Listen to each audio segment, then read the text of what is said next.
Captain Tomadэй is a game where you play a tomato superhero. I don't even know what I can say about that. It's so out there.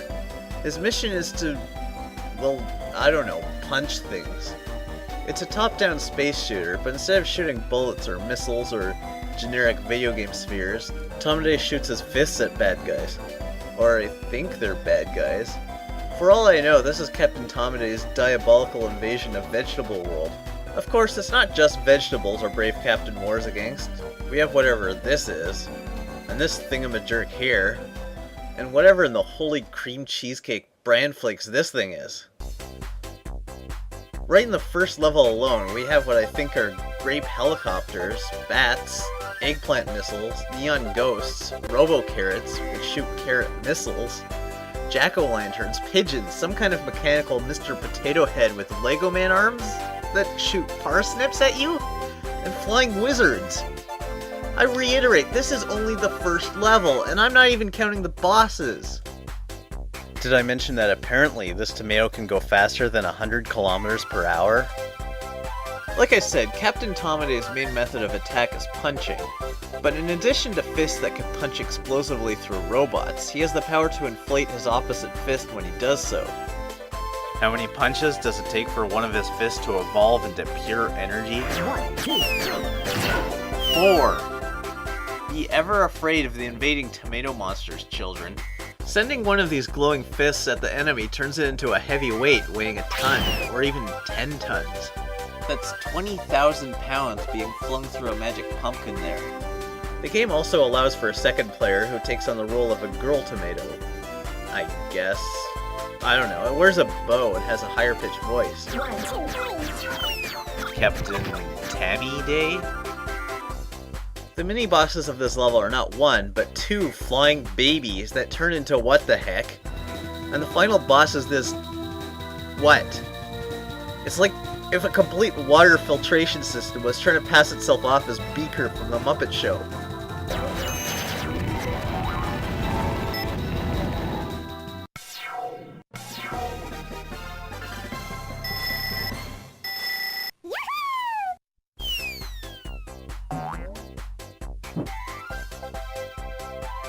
Mind your head? What does that mean?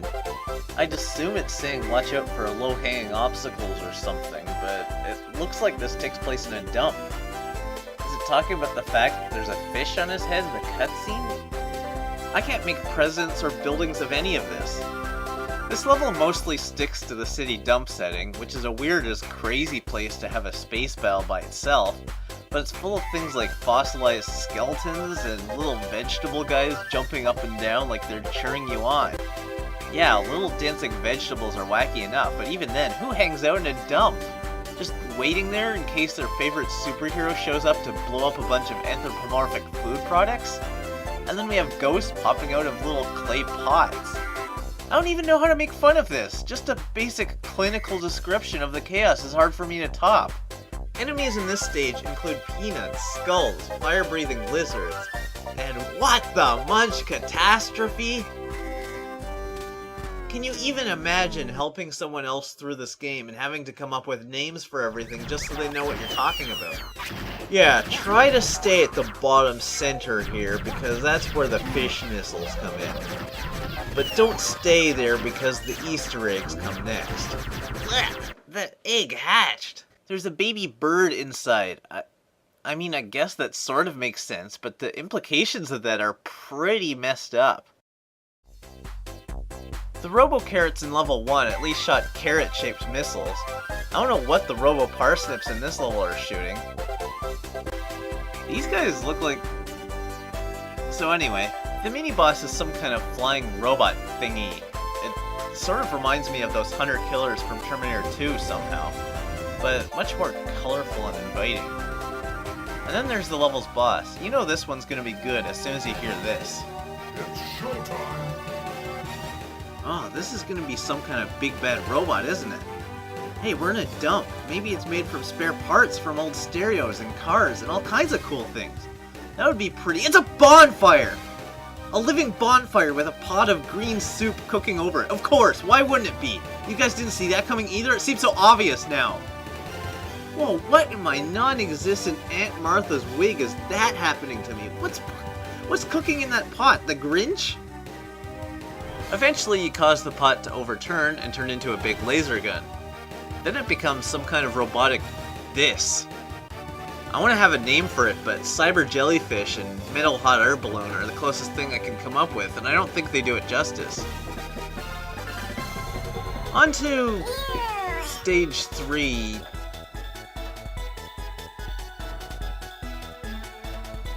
Normal enough, I guess. Stage 3 is a water-themed level, so naturally you can expect flying daisies and sunflowers. What's the point in even giving the level a theme when you don't try to stick to it even from the very beginning? Otherwise, the level stays fairly close to the water theme with sharks, squids, with rocket boosters of course, turtles, and wind-up robot pumpkin Pac-Men? Then whirlwinds that shoot little faces at you. Enjoy this while you can, because it's the most sense anything makes in this whole game.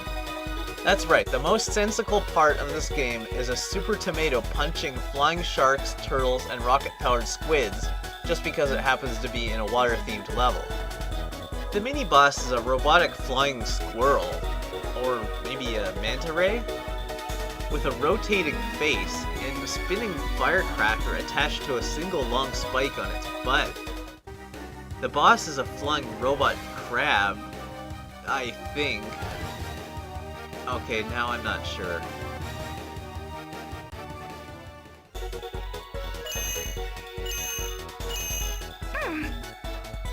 You are out of order! You're out of order! You're out of order! The whole trial is out of order! I'm so sorry, I couldn't resist. This is sort of a bonus computer kind of level. There are only recycled enemies here. But stage 5 is a UFO level, and as such is where this game finally loses its mind. Let those words sink in for a moment. I'm absolutely serious. The game up until this point hasn't been quite outlandish enough. Well, they've put a stop to that.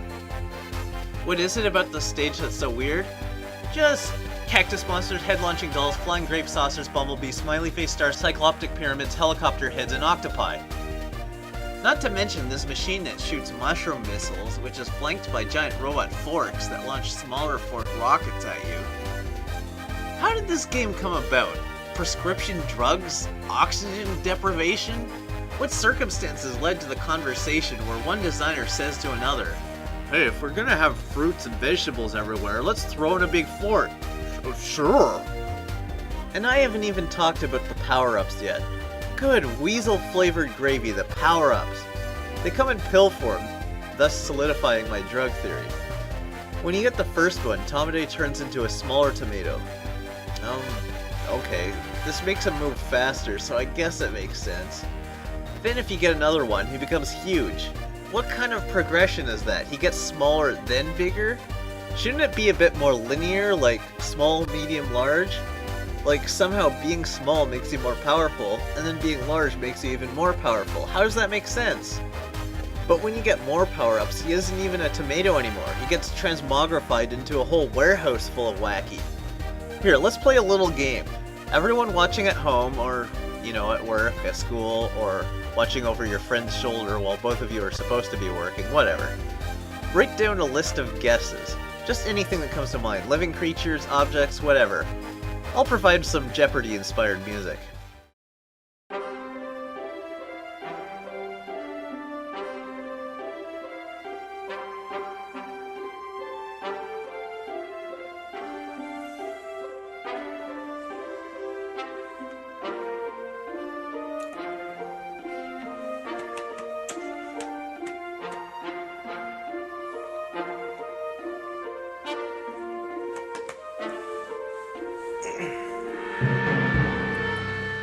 Okay, you ready? If 3 of your answers are correct, yell out bingo. There aren't any prizes or anything. I just want to see if you'll actually do it. I am indeed watching you right now. Okay, but seriously, this is the progression. From large tomato, you turn into a lizard that attacks with its tongue instead of fists.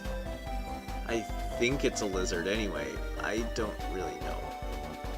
After that, you turn into a monkey that launches bananas. If you get hit while in some of these forms, you turn into a flying baby.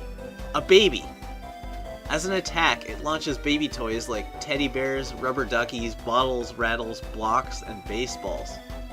So far we have a lizard or fish thing with a super long tongue, a monkey, and a baby. So if you have lizard, fish, monkey, or baby, those are all acceptable to cross off your list. I've poked fun at the game Evolution because you evolve from a frog to a rodent to a beaver to a gorilla. That makes blimp loads more sense than this. But that's not all. Through a combination of collecting pills and getting hit while in various forms, Captain Tomaday, whose whole Брюки превращаются в брюки в элегантные шорты. Простите, маленькая техническая неувязка. whole gimmick is that he's a tomato also turns into a potted plant, an angelic winged tomato, a ball and hoop toy, a carrot with 4 arms, a rabbit that shoots carrots, a fish that shoots shockwaves, a lobster, a toy airplane, a cat, Cupid complete with a bow that shoots hearts, and this weird evil bat thing. So if you have this weird evil bat thing on your list, well, you can check that off. Then if you collect another pill, you go back to your original form, which leaves me wondering if there's any progression here at all, or if it's just a whole bunch of unnecessary options to choose from that are all generally the same. I've really not noticed a big difference in firepower from one to another. If I had to choose, I'd probably go with the lizard because its tongue can shoot through several enemies at once. Or maybe the monkey because it can fire 2 shots at once really fast across the whole screen. Or the carrot, since it can shoot 4 different directions. Why drive yourself to painful insanity trying to collect all those pills to turn into a cat, when it has the same basic function as the regular tomato? It's all just a pointless exercise in absurdity. Like, I know on some level the creators were trying to make this cute and funny, but why all this? If it was just all vegetables, that would have been cute, and it still would have made some degree of sense, but that's not what they did. It's just unbridled lunacy. What's this? Or this? And what in the sweet cup and Christmas is this? By the time you reach the final boss, you've got such a weirdness sensory overload that you don't even care who the final boss is. It's just some king grape guy that hides behind a force field. Yawn, cough. Then we have an ending sequence where I assume the mad scientist that created Tomaday congratulates him, then puts him on a plate and tries to get him to mate with a carrot? I don't know. Any questions? Who killed the president? You think that's just a totally random non sequitur? Well, interestingly enough, the answer to that question is the same as the answer to any question you could possibly have about this game. It's a mystery! It's a mystery wrapped in a riddle inside an enigma! So there's your answer. Joe Pesci did it.